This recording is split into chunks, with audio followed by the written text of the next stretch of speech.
Java developer interview preparation series में आप सबका स्वागत है। आज और कुछ क्वेश्चंस हम देखेंगे जिनके आंसर्स मैं बताऊंगा यार। आंसर्स आपको सिंपल क्वेश्चन नहीं, आंसर्स भी मिलेंगे इस वीडियो में, तो बने रहो।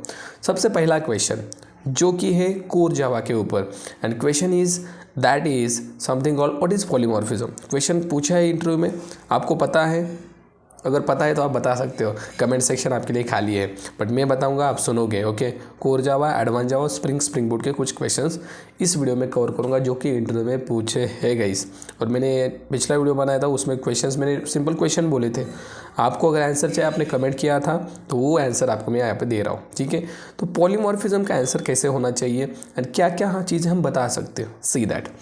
पॉलीमॉर्फिज्म एग्जैक्टली है क्या? सब लोग बताते हैं sir polymorphism like many forms.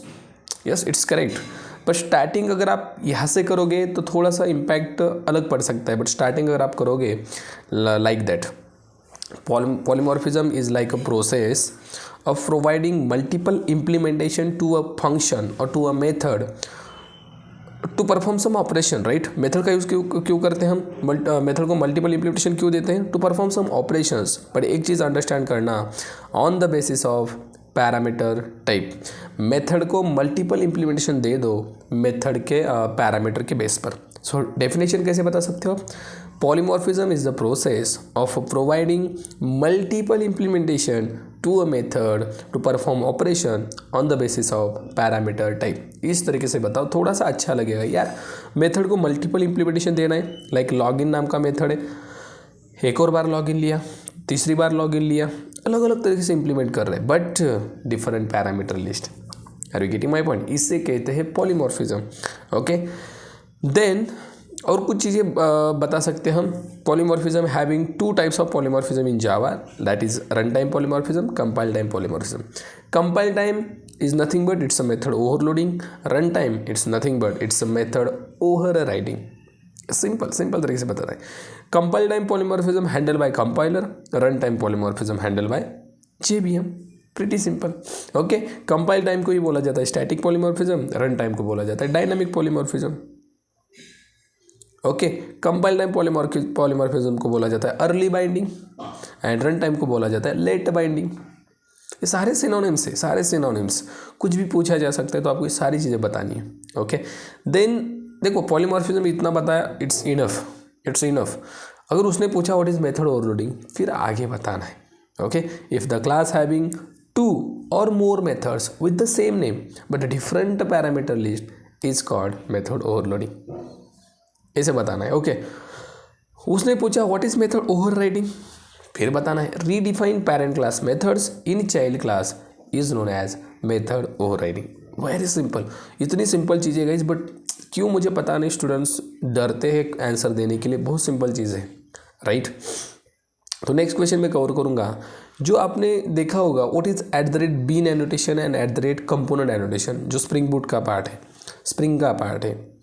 Difference क्या है दोनों में? ये क्वेश्चन 100% होता है। और स्टूडेंट्स बताए सर बीन से भी ऑब्जेक्ट बनता है, कंपोनेंट से भी ऑब्जेक्ट बनता है। So it's totally wrong guys.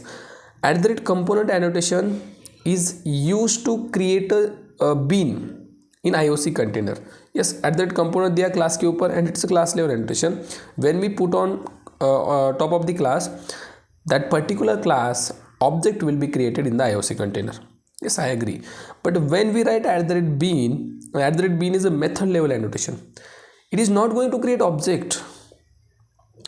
It will provide the object, whatever object we are creating. जो हम object बनाते हैं, देखो मेथड के अंदर से हम ऑब्जेक्ट रिटर्न करते हैं, and that is not normal object, it is customized object. @bean annotation will provide our object to the IOC container, and that is customized object. हम ऑब्जेक्ट बनाते हैं, उसको कस्टमाइज करते हैं, लाइक सिक्योरिटी का object बनाते हैं हम। सिक्योरिटी जब प्रोवाइड करते हैं स्प्रिंग में, तो हम खुद मेथड बनाते हैं, राइट? एंड उस ऑब्जेक्ट को हम स्प्रिंग को देते हैं, IOC को देते हैं। दैट्स वाई @bean लिखा जाता है। @bean से ऑब्जेक्ट नहीं बनता, जो हमने बनाया वो IOC को दिया जाता है, बस इतना ही होता है @bean से। एंड देन उसकी लाइफ साइकिल IOC फॉलो करता है, बिकॉज हमने तो ऑब्जेक्ट बनाया बट IOC को दिया ना, now IOC will responsible to take care of that object. और कंपोनेंट से ऑब्जेक्ट ही IOC बना देता है, हम नहीं बनाते कुछ। IOC will create the object. Okay, because bean annotation में आपने देखा होगा हम उस मेथड के अंदर रिटर्न न्यू समथिंग ऑब्जेक्ट बनाकर ही रिटर्न करते हैं, तो आईओसी को दिया जाता है। ओके, तो ये डिफरेंस है। At that bean it is for customized object, at that component it is for IOC will create the object. Then और कुछ questions like what is the life cycle of servlet. ये question मैंने कल बताया था आपको। Servlet की life cycle क्या है, कैसे बता सकते हो आप। सर्वलेट की लाइफ साइकिल बहुत सिंपल है गाइस, बहुत सिंपल है। आपको स्टार्टिंग करनी है लाइक सर्वलेट की life cycle, when client make a request, okay, when client make a request inside that server, that is Tomcat server or anything, they are having some containers available. Inside Tomcat server, there is a servlet container is available. Servlet container is responsible to take that request. Okay, and inside that there is a three methods, that is init, then service, and then something called destroy. When request is coming, servlet object got created. जो servlet class हमने बनाया होता है उसका object बनता है server में, servlet container में object got created, and to initialize that object init method is used, और init method will be invoke to initialize that object जो क्रिएट हुआ है. ओके, उसको इनिशियलाइज किया जाता है इनिट मेथड से. ये प्रोसेस एक ही बार होती है. After that service method came into the picture. whatever request is coming from the client, service method process that request, okay, take the request, process that request, and give the response back. Then again client make a request, again init method will be no, that time service method take the request, give the response. Again request coming, service method take the request, give the response. Init method only perform at one time, only one time, एक ही बार सबसे पहले request आने जब आती है तब. Then service method process the request, give the response. And so destroy when will be occurred when your server shut down. Server हम जब स्टॉप करते हैं, सर्वर शट डाउन होता है, whatever object created destroy by the destroy method. destroy method क्या करती है, और जो ऑब्जेक्ट बना है वो डिस्ट्रॉय कर देती है. then again सर्वर स्टार्ट किया, again init method first of all, then service and then destroy. it is very pretty simple guys, इतना सिंपल है. तो घबराना नहीं, यही बताना है, यही बताना है. ओके, देन जेएसपी में कुछ अलग नहीं होता. जेएसपी की लाइफ साइकिल में कुछ अलग नहीं है. जेएसपी को सबसे पहले कन्वर्ट होना पड़ता है सर्वलेट में. JSP code will be convert into servlet, and then बाकी सारी चीज़ें वहाँ पे जेएसपी इनिट होता है, जेएसपी सर्विस होता है, जेएसपी डिस्ट्रॉय, ये मेथड्स होती है. That's it. जेएसपी कंटेनर होता है सर्वर में, वो चीज़ें ये सारी फॉलो करता है. That's the JSP life cycle. Okay, अगर मैं बात करूँ और कुछ क्वेश्चंस की, लाइक हमने एक क्वेश्चन देखा था समथिंग कॉल्ड, मुझे याद भी आ रहा है वो, जेएसपी सर्वलेट में भी कुछ क्वेश्चंस हमने देखे थे. ओके, बट मैं उसके क्वेश्चन कवर करने के बिना स्प्रिंग पे जाता हूँ. स्प्रिंग में हमने देखा था, हाइबरनेट में भी क्वेश्चन देखे थे. हाइबरनेट में what is exactly get and load method, आपने सुना होगा. What is use of get and load. hibernate.cfg.xml file का यूज़ क्या होता है, ये क्वेश्चन पूछे थे. तो एक्जैक्टली ये जो फाइल है hibernate.cfg.xml, it is a configuration file. CFG nothing but configuration file, where we are providing the configuration. That means which database we are using, which URL we are using, which username, password of database we are using.